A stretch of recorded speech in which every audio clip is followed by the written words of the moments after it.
tufunye okukataaganyizibwa kwonna, enkuba tetunnye, ebigezo bituuse bulungi, bituuse mu budde era ne tutandika mu budde.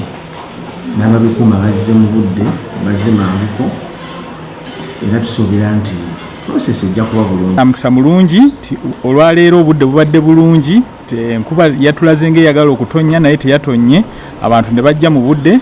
Ssaawa 2 kitundu zigenza otutuuka nga abakulu b'amasomero bonna weebali ne tubawa ebibuuzo